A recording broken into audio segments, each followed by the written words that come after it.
Welcome to my channel. প্রতি শ্রদ্ধা জ্ঞাপন করছি এবং যারা ডিস্ট্রিবিউটর হিসেবে আমাদের সাথে থাকতে দীর্ঘ 12 বছর অপেক্ষা করতে করতে অনেকেই দুনিয়া ছেড়ে চলে গেছেন, তাদের প্রতিও শ্রদ্ধা জ্ঞাপন করছি এবং তাদের রুহের মাগফিরাত কামনা করছি। আর যারা বেঁচে আছেন, অসুস্থ আছেন, তাদের রোগ মুক্তির জন্য দোয়া করছি। আমি কিন্তু যখন কারাবাসে ছিলাম, তখন যখন বিশেষ নামাজ পড়তাম, তাহাজ্জুদের নামাজ রাত্রে, আমি ডিস্ট্রিবিউটরদের জন্য সারা বাংলাদেশের মানুষের সবার জন্য দোয়া করতাম। একটু আগে ওই কথা শুনতেছিলাম, মুক্তিযোদ্ধা বলতেছেন। অ্যাকচুয়ালি মুক্তিযোদ্ধা বললো এভাবে বলা ঠিক না, কারণ মুক্তিযোদ্ধা বললে আমরা মহান স্বাধীনতা দিবসে যারা যুদ্ধ করেছিলেন তাদের কথাই বুঝি। আপনারা যেটা বুঝাতে চাইছেন সেখানে একটা শব্দ যোগ করতে হবে, অর্থনৈতিক মুক্তিযোদ্ধা, তাহলে ঠিক আছে। হ্যাঁ, আপনারা অবশ্যই অর্থনৈতিক মুক্তিযোদ্ধা, কারণ আপনারা নিজের পায়ে দাঁড়ানোর জন্য, স্বাবলম্বী হওয়ার জন্য অর্থনৈতিক যুদ্ধ করছেন, করে যাচ্ছেন এবং করবেন। কথা আসছে স্বপ্ন দেখা নিয়ে। আমরা অনেক স্বপ্ন দেখছি, দেখব। স্বপ্ন দেখা কিন্তু একটা চলমান প্রক্রিয়া, এটা আমরা দেখে যাব। আর যেগুলা দেখেছি সেগুলা বাস্তবায়নের সময় শুরু হয়েছে এখন। আপনারা হয়তো অনেকে অনুধাবন করতে পারেন নাই, 12টি বছর 13টি বছর চলে গেছে, কিন্তু কিছু ব্যাপার ঘটে গেছে নিভৃতে, নীরবে। সেটা হচ্ছে আমাদের ব্যবসার একটা গোপন উন্নয়ন হয়ে গেছে। গোপনে আমরা যেই জায়গা থেকে বন্ধ করে কারাবাস গিয়েছিলাম, ব্যবসার আর্থিক সংগতি ওই জায়গায় নেই, আরো অনেক এগিয়ে গেছে। এবং আমরা যেখান থেকে এখন শুরু করব সেটা কিন্তু অনেক অ্যাডভান্স লেভেল থেকে। তাই আপনারা ওই যে জানতে চাইছেন যে একজনের বক্তৃতা, যে আমরা 12টা বছর অপেক্ষা করেছি, এখন দরকার হলে আরো 12 বছর অপেক্ষা করবো। 12 বছর অপেক্ষা করা লাগবে না। আমার হিসাবে, আমার যদি হিসাবটা ভুল না হয়, মাত্র 2 থেকে 3 বছরের মধ্যে আমরা 12 বছরের লোকসান পোষায় দিতে পারবো।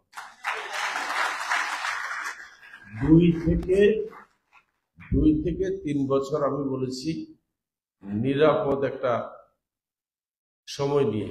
এর আগেও ঘটে যেতে পারে অনেক কিছু। প্রথম বছরই সেটা টের পাওয়া যাবে যে আমরা কোন দিকে যাচ্ছি।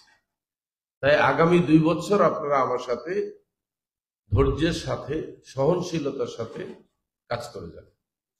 রেজাল্ট আপনারা দেখতে পাবেন। কারণ আমরা এখন খালি হাতে ব্যবসা শুরু করতে যাচ্ছি না।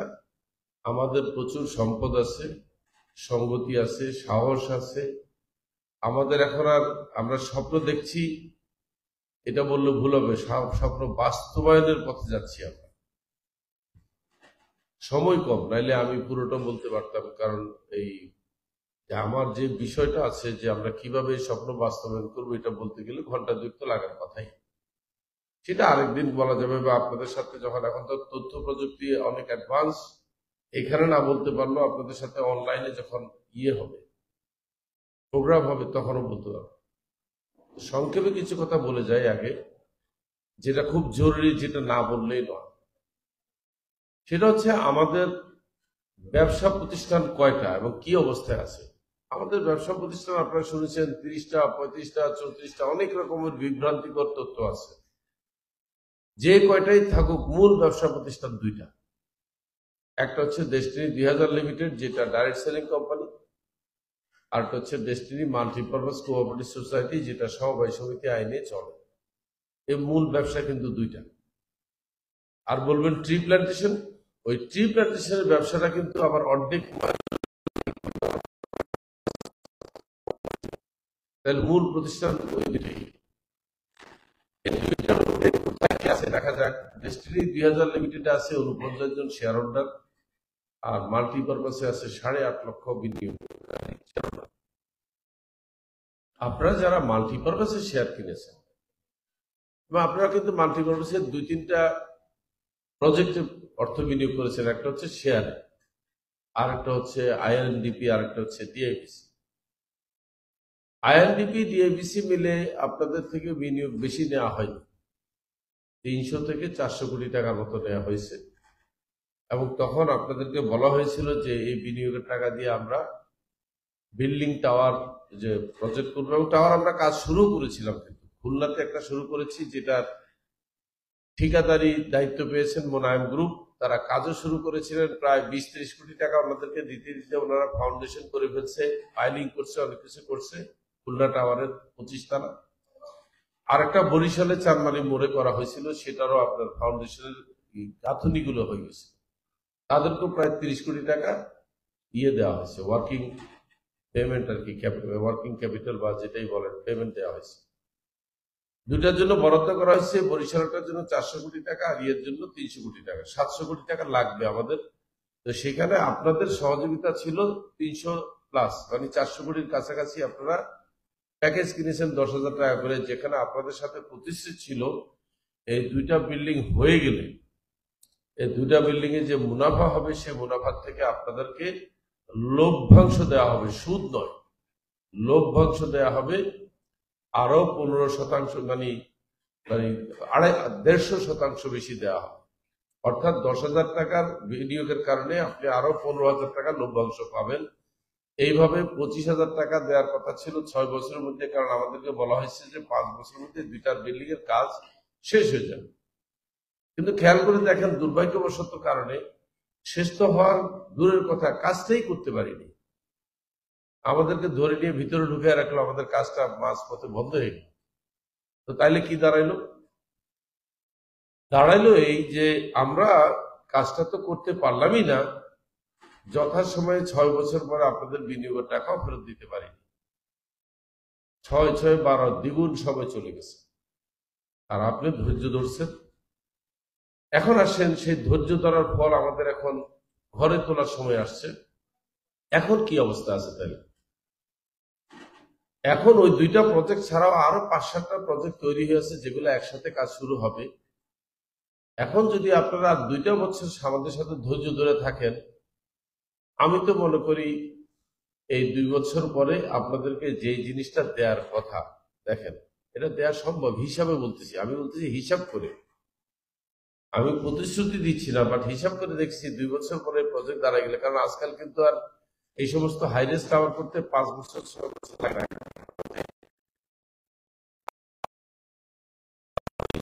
করোনার সময় 1 মাস একটা হাসপাতালে তৈরি হচ্ছে, এখন সব তথ্য প্রযুক্তি অ্যাডভান্স, এবং এই বিষয়ে কিন্তু আমি কাজ শুরু করে দিয়েছি। আপনারা শুনেছেন, আমি যখন জেল দিয়ে বেরোচ্ছি, আমি কিন্তু বলছি যে কাজ আজকে থেকে শুরু। ইতিমধ্যে আমি আমার একটা হ্যান্ডফুল টিম নিয়েছি, যারা এই টাওয়ার প্রজেক্টের কাজ শুরু করে দিচ্ছে। ইভেন চট্টগ্রামের টাওয়ারের কাজ তারা আগে কাজে হাত দিবে, আগে সবার আগে। তো এই টাওয়ার গুলা তারা, আমি জিজ্ঞাসা করছি, জানতে চাইছি কাজে হাত দিলে কতদিন লাগতে পারে, বলছে 18 মাস থেকে 24 মাস, তার মানে 2 বছর। তো জানতে চাইলাম এটার বেনিফিট কি আসবে, একটু ধারণা দেন তো। তো আগের হিসাবে আপনাদের যখন লাভ দেওয়ার কথা ছিল, তখন আমরা ক্যালকুলেশন করে বের করেছি যে এই টাওয়ার গুলাতে লাভ হবে গড়ে 15,000 টাকা স্কোয়ার ফিট। আর এখন যে কথা উনি শুনাইছেন আমাকে গত পরশুদিন, আমি তো শুনে থক হয়ে গেছি। বলে না না, এখনকার মার্কেটে 60 থেকে 70,000 টাকা স্কোয়ার ফিট বেনিফিট পাবে। তাহলে যখন লাভ আসলেই হবে, তখন আমরা এই মুহূর্তে এসে কেন বলবো যে আমি আমার বিনিয়োগের টাকাটা ফেরত নিয়ে যেতে চাইছি? আপনি দরকার হাজারও থাকুক, আপনার যে 10,000 টাকা আছে, এটা আপনি নিয়ে বাড়ি পর্যন্ত যেতে যেতে খরচ হয়ে যাবে, কি লাভ হবে আপনার? কারণ আমি জানি 10,000 টাকার উপরে, মানে লক্ষ লক্ষ টাকা বিনিয়োগ করছে, এদের সংখ্যা খুবই কম। কিছু হাজার খানিক লোক পাওয়া যাবে, কয়েক হাজার লোক পাওয়া যাবে যারা লক্ষাধিক টাকার বিনিয়োগ করছে, কিন্তু লক্ষ লক্ষ লোক বিনিয়োগ করছে 10,000 টাকা। তাই তাদেরকে আমি বলবো যে আপনি যে টাকাটা এখান থেকে বিনা লাভে নিয়ে যাবেন, কি হবে? এই টাকা যেতে যেতে যখন আপনার পাওনাদার শুনবে আপনার টাকা ফেরত পেয়েছেন ডেস্টিনি থেকে, আইসা ধরবে যে আমার পাওনা টাকা দাও, টাকা ওখানেই শেষ। তা আপনি বলবেন কি পরামর্শ দিচ্ছেন? আমি বলবো যে আপনি একটু ধৈর্য ধরেন। আরেকটা কারণ আছে যেটা এখন আমরা বলা হয়নি, সেটা হচ্ছে এই যে বিনিয়োগের টাকা ফেরত নিয়ে অনেক কথা আসছে অনলাইনে, আমি দেখছি এরা এত বোকা, আর একটা জিনিস বুঝতেছে না যে আদালত রায় দেওয়ার সময় টাকা ফেরত দাও এই হুকুমটাই করে নাই। কারণ আদালত যতক্ষণ পর্যন্ত এই হুকুম না করবে কারো বাবার সাধ্য নাই এখান থেকে 1টি টাকা উঠে বিনিয়োগকারীকে দেয়, কারণ এটা হবে তখন আদালত অবমাননার মামলা। তাহলে আমরা কি করলাম, যখন আমরা খেয়াল করলাম যে আদালত এই অর্ডারটা দেয়নি কেন, আমরা চালাকিটা ধরতে পারছি। যিনি বাদী তিনি জানে আদালত এই অর্ডারটা দিলে তখন তাকে ন্যাচারালি ব্যাংক অ্যাকাউন্ট খুলে দিতে হবে, সম্পত্তিগুলো ফেরত দিতে হবে। উনি এত তাড়াতাড়ি ব্যাংক অ্যাকাউন্ট খুলে দিবেন না, সম্পত্তি এত তাড়াতাড়ি ফেরত দিবেন না আমাদের কাস্টডিতে। তাই আদালতকে বলছে যে আপনি কোনো অর্ডার দিয়েন না, যে টাকা ফেরত দাও। আর আদালতে ইচ্ছে করে দেন। আমি প্রকাশ্যে আদালতের বলছি যে আপনি কি রায় দিবেন আমি জানি না, মাননীয় আদালত। অনেকে শুনছে এই কথা, এটা রেকর্ড হয়েছে, যে আপনি কি রায় দিবেন আমি জানি না, আপনি যদি আমাকে সুস্থভাবে কাজ করতে যান এবং নির্দেশটা দিয়ে দেন শুধু।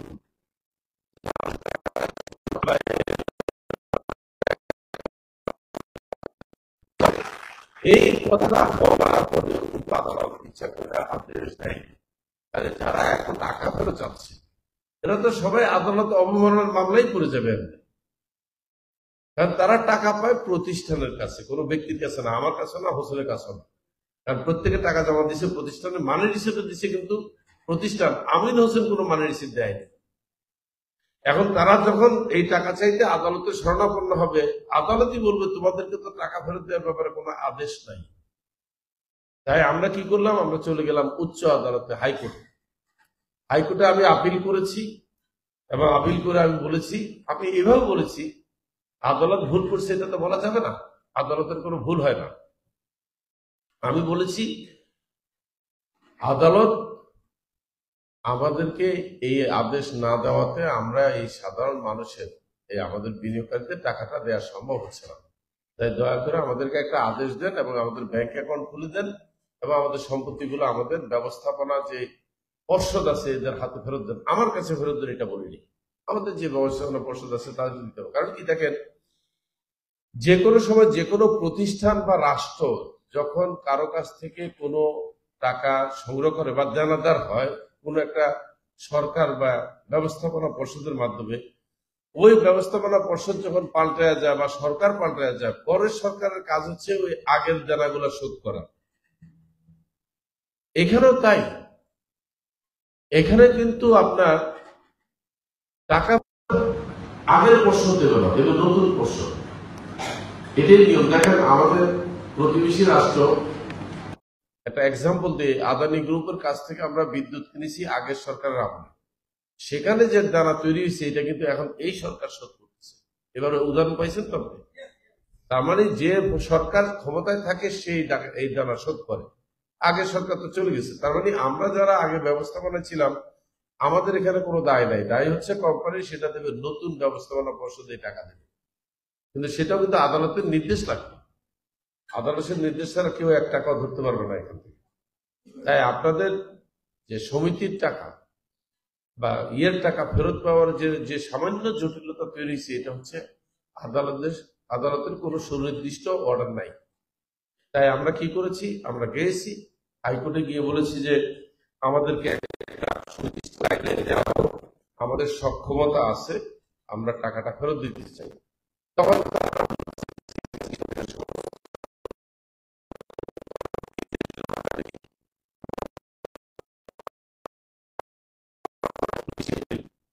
কোর্ট খোলার পরে আমরা তখন আরেকটু যাব আদালতের কাছে, আমরা আবদার করব, আমাদের বিজ্ঞ আইনজীবী একটু প্রেসারও দেবে যে আমাদের এই সিদ্ধান্তটা তাড়াতাড়ি দেন।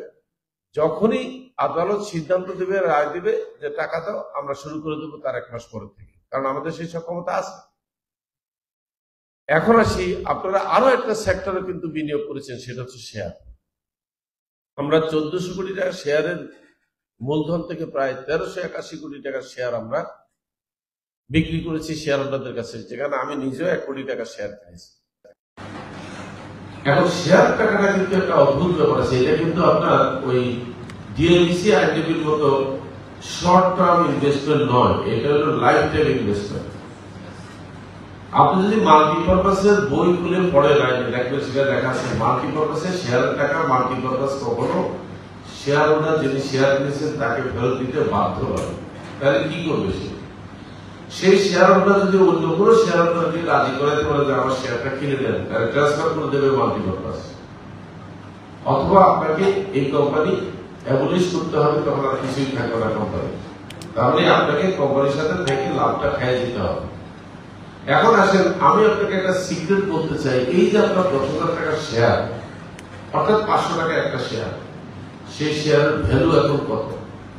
যেহেতু মাল্টিপারপাসের সম্পদ আছে 5-7 হাজার কোটি টাকার উপরে, সেই সম্পদগুলো নিয়ে যদি ইভ্যালুয়েট করা হয়, তাহলে দেখবেন আপনার এক একটা 500 টাকা শেয়ার একেবারে না হলে 2,000 টাকার ভ্যালু হিসেবে আছে, মিনিমাম 4 গুণ ভ্যালু হচ্ছে। মানে কি? তার মানে আপনি বলবেন তাহলে কি আমি লভ্যাংশ রেহাই পাবেন, হয়তো বা তাই পেতেও পারেন, সেটা দেখতে হবে অডিট করে। তো আমি যেটা মনে মনে প্ল্যান করেছি যে আমাকে যদি দায়িত্ব দেওয়া হয়, আমি 2টা কাজ করবো আগামী বছর। একটা হচ্ছে আপনাদেরকে 2 রকমের আমি মুনাফা দেবো। একটা দেবো ক্যাশ মুনাফা, যা আসে লাভের থেকে দেবো। আর হচ্ছে এই যে আমাদের সম্পদগুলো বাড়লো, আপনার শেয়ারের টাকা দিয়ে যে আমরা জমি জমা কিনছি, এটাতে অনেক গুণ হয়ে গেল। কোনো কোনো ক্ষেত্রে যার জমির দাম 10 গুণ হয়েছে, 10 গুণ কোনো কোনো ক্ষেত্রে, কিছু জমি, আবার কিছু জমি 5 গুণ 6 গুণ। আমি চিন্তা করছি, আমি যদি দায়িত্ব পাই তাহলে আমি বোর্ডকে প্রস্তাব দেবো যে আমাদের এই শেয়ার হোল্ডারদেরকে বোনাস শেয়ার দেওয়া হোক। বোনাস শেয়ার বুঝছেন? মনে করেন এখন আপনার 10,000 টাকা শেয়ার আছে, যখন আপনাকে লভ্যাংশ দিবে, একই সাথে বলবো যে আরো 15,000 টাকা শেয়ার তাকে বোনাস দেওয়া হোক, তাহলে আপনার অরিজিনাল শেয়ার এসে দাঁড়াবে 25,000। তাতে করে তার পরের বছর আপনার 25,000 হিসাবে আপনি মুনাফা পাবেন। এটাকে বলে বোনাস শেয়ার। বোনাস শেয়ার দেওয়া সম্ভব কেন? আমাদের সেই সক্ষমতা আছে, মানে আমাদের বলতে বুঝেছি মাল্টিপারপাসে। তো কাজটা করার জন্য আমি কি করেছি, আমি আবেদন করেছি, এই কাজটা আমি করতে চাই। মাল্টিপারপাস যেন আমাকে সময় মতো একটা দায়িত্ব দেয়, সিইও হিসেবে আমাকে নিয়োগ দিলে আমি কাজটা করে দেবো। আর আমার দায়িত্ব দিলে আমি এটা করতে দেয়, কারণ টাকা যারা পাবে পরিষদের কাছে পাবে, রবিকুল আলম বা হোসেনের কাছে পাবে না, এটা তারা জানে না। তো দায়িত্ব যদি দেয় তাহলে অবশ্যই 2টা পরিষদ থেকে আমি কাজ করবো। আর দায়িত্ব না দিলে তো কাজ করার সুযোগ পাই। তাই যারা অস্থির হয়ে গেছে যে আমাদের টাকা দেবে, আমি দেখলাম গতকালকে না আজকে আমি ওদের ফেসবুকে একটা স্ট্যাটাস করতেছি, তারা বলছে আমরা কোচিংয়ের সাথে যাবো, আমরা টাকা ফেরত চাইবো। আমি তাদেরকে ডাকতে চেয়েছিলাম যে তারা স্টেজে এসে এখানে দাঁড়ায় আপনাদের কাছে থেকে টাকা চায়। তাদের প্রত্যেকের আইডি নাম্বার দরকার, মানি রিসিপ্ট দরকার, আদৌ তারা টাকা পাবে কিনা, বিনিয়োগ করেছে কিনা আমার সন্দেহ আছে। কারণ বিনিয়োগকারীরা এত অস্থির হয় না, এরা হচ্ছে বিনিয়োগকারীদেরকে উস্কে দেওয়ার মতো কিছু দালাল শ্রেণীর, যাদের কোনো ঠিকানা নেই, তাই না? যিনি টাকা পাবেন তিনি যেটা করবেন, একটা আমি বুদ্ধি শিখিয়ে দিই।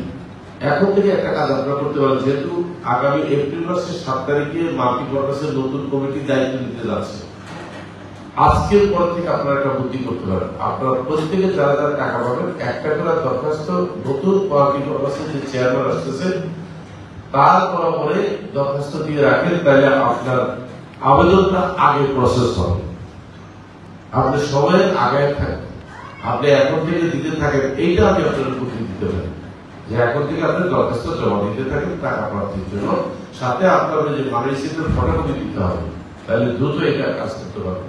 আর আমাকে যদি সিইও হিসাবে নিয়োগ দেয়, তখন আমি আরো স্পিডাইজ করবো যে চলেন আমরা আমাদের বিনিয়োগকারীদের টাকা পয়সা দেওয়া শুরু করব।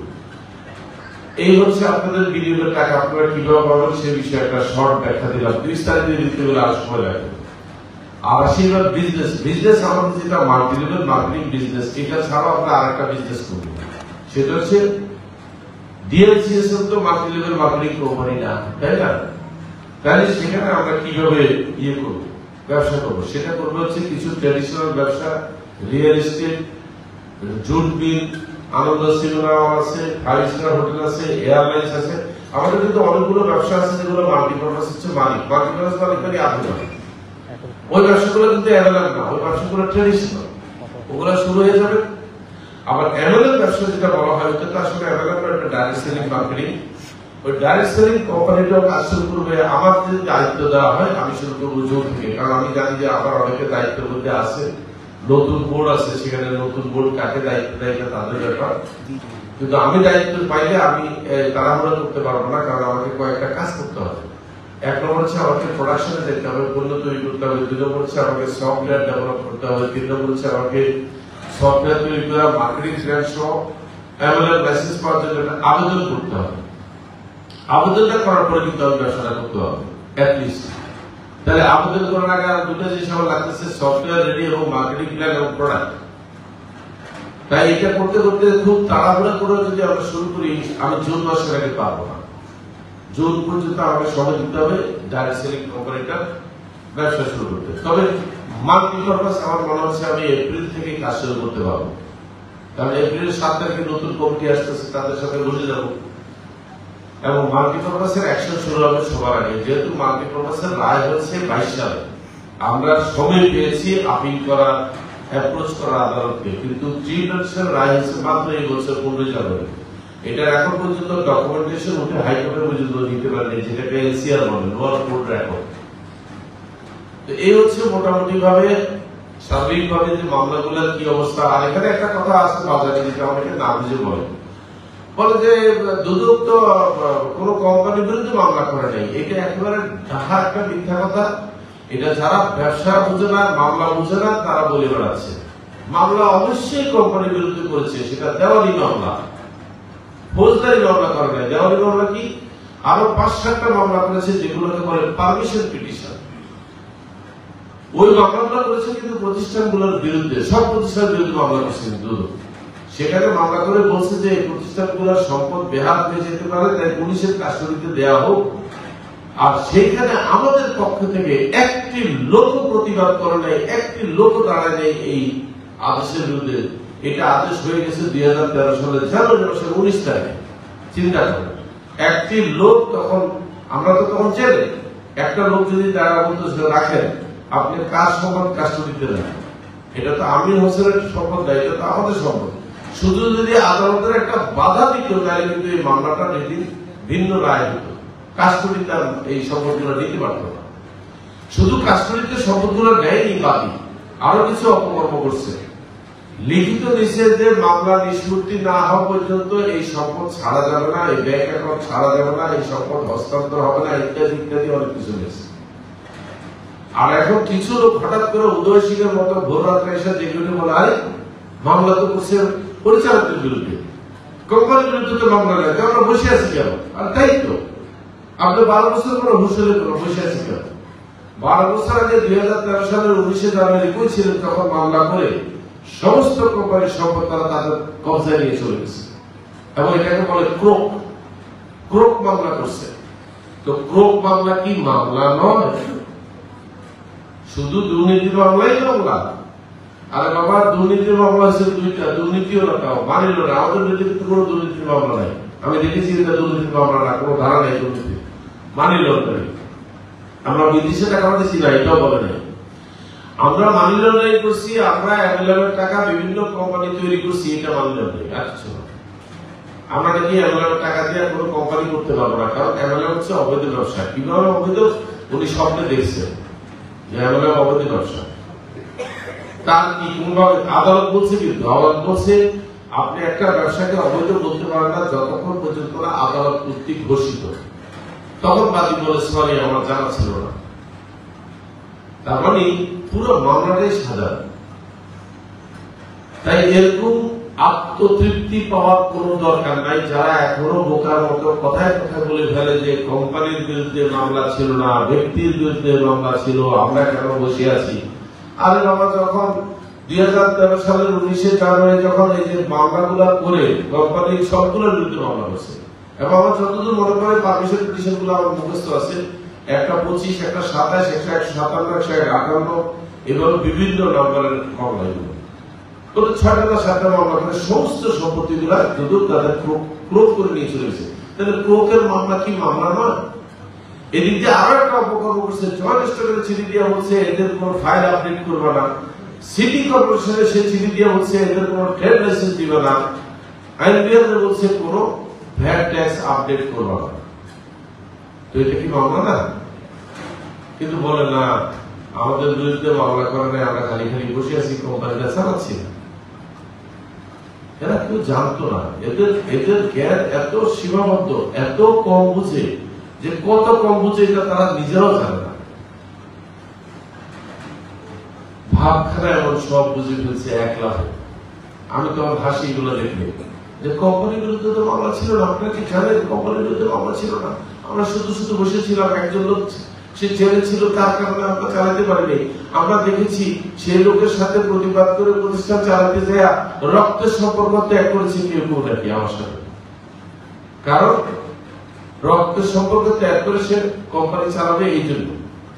বা কি সমস্ত অভিযোগ আমার বিরুদ্ধে করা হচ্ছে, এখনো এগুলো ভিডিওতে চলতেছে। যাই হোক, আপনাদের এই উদ্দীপনা দেখে আমার আত্মবিশ্বাস সবসময় ছিল, এখনো আছে, কিন্তু ভালো লাগছে যে আপনারা আবার স্বপরিচয়ে ফেরত আসছেন। আমি জানতাম এটা এমন না যে আপনাদের আজকে হঠাৎ করে নতুন উদ্দীপনা দেখছি, কারণ আমার তো যোগাযোগ আছে, আপনাদের লিডারদের সাথে টুকটাক যোগাযোগ আমার আছে।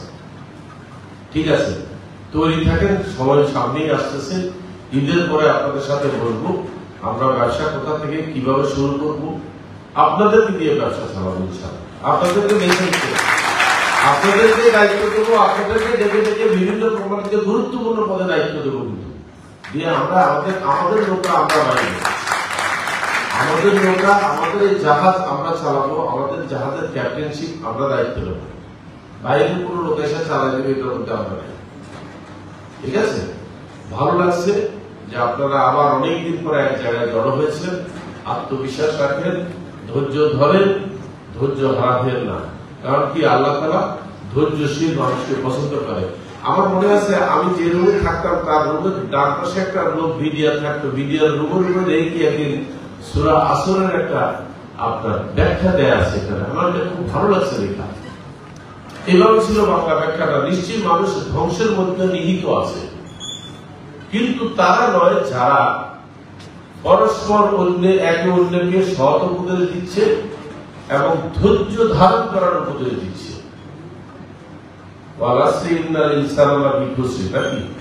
এই সূরাটা ব্যাখ্যা থেকে আমি দেখলাম ডেস্টিনির সাথে মিলে যাচ্ছে, যে আমরা একে অন্যকে সৎ উপদেশ দিচ্ছি, ধৈর্য ধরার কথা বলতেছি। কি অদ্ভুত মিল, তাই না? মনে হচ্ছে যে এই সূরাটা নাজিল হয়েছে আমাদের জন্য, কিন্তু কত আগে 1400 বছর আগে নাজিল হয়েছে। ঘটনাটা এখন ঘটতেছে, আমাদের সাথে মিলে গেছে। আমি খুব খুশি যে যাক, এটা আমার মনে রাখতে হবে। আমি যে রুমে থাকতাম তার পাশের রুমে এক বিডিয়ার থাকতো, তার সে লেখাইছে তার ইয়ের বাইরে, দেয়ালের বাইরে। তো এই হচ্ছে ব্যাপার। আমাদেরকে আসলে মোশাররফ যেটা বলে গেছে, সরাসরি আল্লাহ উদ্ধার করছে আমাদের, এখানে আল্লাহ সরাসরি উদ্ধার করছে, অন্য কোনো বিকল্প ছিল না। উনি সরাসরি ফেরেশতা পাঠিয়ে দিয়ে আমাদের উদ্ধার করছে। এখন আমাদের সাথে আল্লাহর স্পিরিট আছে, ফেরেশতা আছে, আপনারা দোয়া করেন, আমরা আমাদের অভিষ্ট লক্ষ্যে পৌঁছাবই। ষড়যন্ত্রকারীরা ষড়যন্ত্র করেই যাবে, ষড়যন্ত্রকারী তো ইবলিসের দল, তাই না? শুধু ষড়যন্ত্রকারীদেরকে কি বলছে আল্লাহ, এমন সূরাও কিন্তু আছে বড় সেবে, এই ষড়যন্ত্রকারীরা তুমি কি জানো আমি তোমাদের চাইতে বড় ষড়যন্ত্র করতে জানি, তোমরা কি ষড়যন্ত্র করবে? এইভাবে ধমক দিয়ে কিন্তু সূরা আছে, তোমরা কত বড় মক্কার, আমি এর চাইতে বড় মক্কারে যাই, তোমরা সাবধান থাকো। এখন যারা ষড়যন্ত্র করতেছে এরা আসলে বোকা। তারা কি করতেছে, গাছের ডালে বসে নিচে গাছকে কাটতেছে কোপ দিয়ে, নিজে যারা এই গাছ করে গেলে একশো বসে নিজেই পড়ে যাবে। সবাই আপনারা সুস্থ থাকবেন, ভালো থাকবেন, আপনাদের কিছুই হারাবার নেই। শুধু আমি আপনাদেরকে একটা সিক্রেট মেসেজ দিয়ে যেতে চাই। আপনারা অলরেডি যারা মাল্টি পারপাসের শেয়ার হোল্ডার, যত টাকা শেয়ারের মালিক আপনি ছিলেন তার চাইতে আপনারা বহু গুণে সম্পদশালী।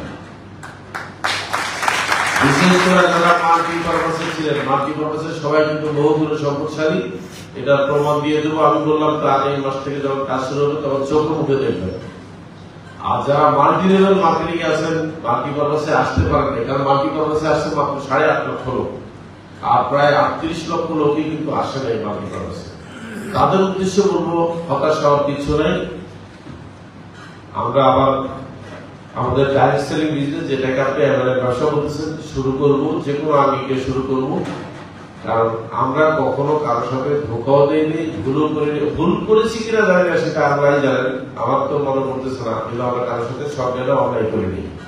ভুল হইতে পারে, কাজ করতে গেলে ভুল হলে মানুষ শিখে না। ভুল তো কিছু আছে, ভুল অনেকগুলো আছে, বিভিন্ন ধরনের ভুল আছে। তো এখন আমরা সে ভুল করতে চাই না, কারণ মানুষ ভুল থেকে শিখে। তো সবাই ভালো থাকেন। আমার হাতে একদম সময় কম, আমাকে বাসায় গিয়ে ইফতারি করতে হয় এই জন্য, কারণ আমি আমার সাথে একটা প্রতিজ্ঞা করেছি, যেহেতু আমি 12 বছর 13 বছর আমার পরিবারের সাথে ঈদ করতে পারি নাই, রোজা থাকতে পারি নাই, তাই এইবার রোজার 30টা রোজাই আমি আমার বাচ্চাদের সাথে বাসায় করব। এটা আমার একটা প্রতিশ্রুতি, এটা আমার একটা কমিটমেন্ট। তাই আমার সাথে ইচ্ছা থাকা সত্ত্বেও আপনাদের সাথে ইফতারি করতে পারলাম না, এই জন্য আপনাদের কাছে আমি আন্তরিকভাবে দুঃখিত। আমার জন্য দোয়া করবেন, সবাই ভালো থাকবেন। আল্লাহ হাফেজ।